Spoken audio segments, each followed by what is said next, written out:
For some wrestlers, jumping ship from one company to another can be the perfect tonic to revive their struggling career. Christian, for example, was turned into a bona fide main event star for the first time ever after joining TNA in 2005, but others aren't quite so fortunate. In many cases, switching promotions can be an absolute death knell, as the performers find out that the grass isn't always greener on the other side, tanking their careers in the process. Now, it isn't always their fault, and in some cases their plight was completely unavoidable. Still, the names we're about to mention would have almost certainly enjoyed longer, more fruitful careers had they stuck around with their original employers. So let's dive into it. I'm Andy for WhatCulture Wrestling, and here are 10 wrestlers who jumped ship and ruined their careers. But before we begin, don't forget to subscribe to stay notified. Ding, ding, done.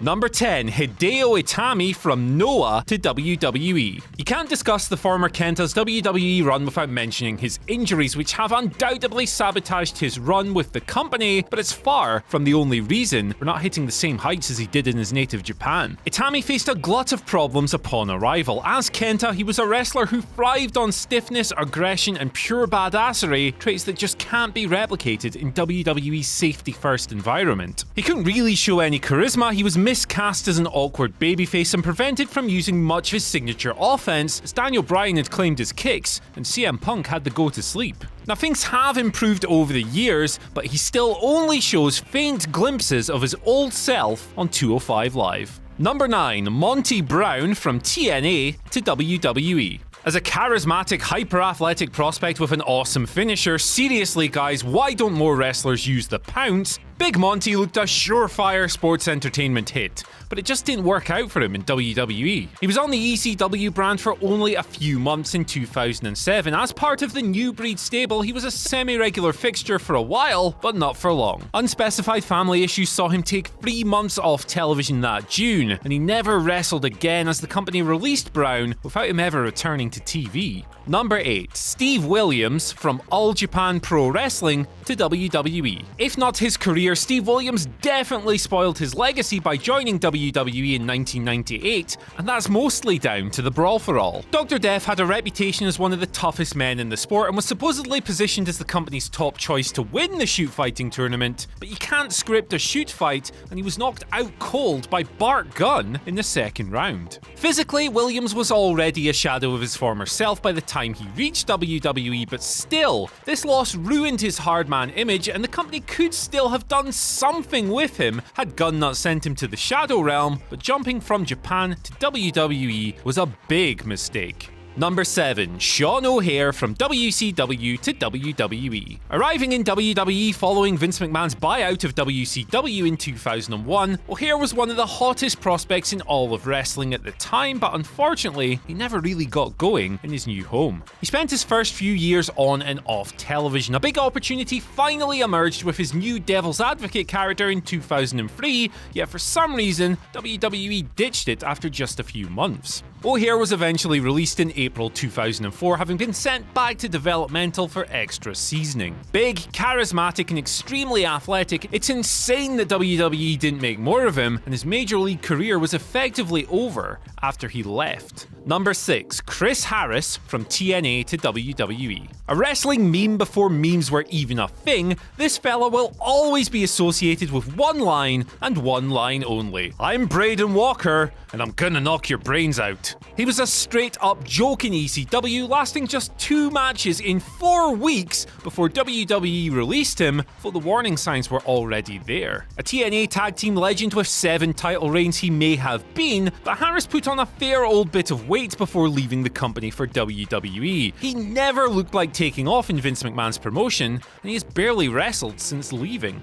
Number 5, the Public Enemy from ECW to WWE. Serial bridge burners Johnny Grunge and Rocco Rock jumped ship between America's big 3 promotions several times in the 90s, but their WWE stint was easily the most damaging. The ex-ECW brawlers were hated backstage, with lingering animosity from a time they'd chosen WCW over signing with WWE 3 years prior, still doing the rounds. They lasted just 2 months, falling victim to an infamous shoot beatdown against the Acolytes on Sunday Night Heat before being let go. But having somehow pissed WCW, WWE and ECW tell you off, the duo's options were limited, and they soon faded away.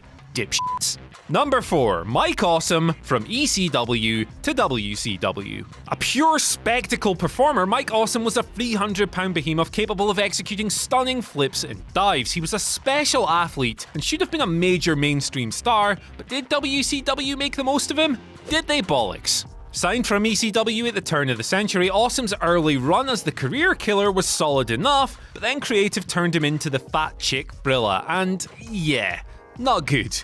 Not good at all. Instead of maximising Awesome's talents, WCW made him a one-dimensional cartoon character, and life wasn't much better when he went to WWE with the rest of the roster in 2001. The man should have been a star, but alas. Number 3. Damien Sandow from WWE to TNA. Valuing himself higher than the goofy impersonation gimmick WWE saddled him with during his last few years in the company, Sandow left for pastures new in 2016. He arrived in TNA as Aaron Rex a few months later, full of bluster, cutting a frankly awful work shoot promo on his former employers, seemingly fired up about the opportunities ahead. What followed was an atrocious run, as TNA stripped away everything that made Sandow so charming in WWE, going for a dull, straight-talking, intense babyface persona instead. 8 months later, he was out of the promotion, and then out of the business entirely. Number 2. Alundra Blaze from WWE to WCW.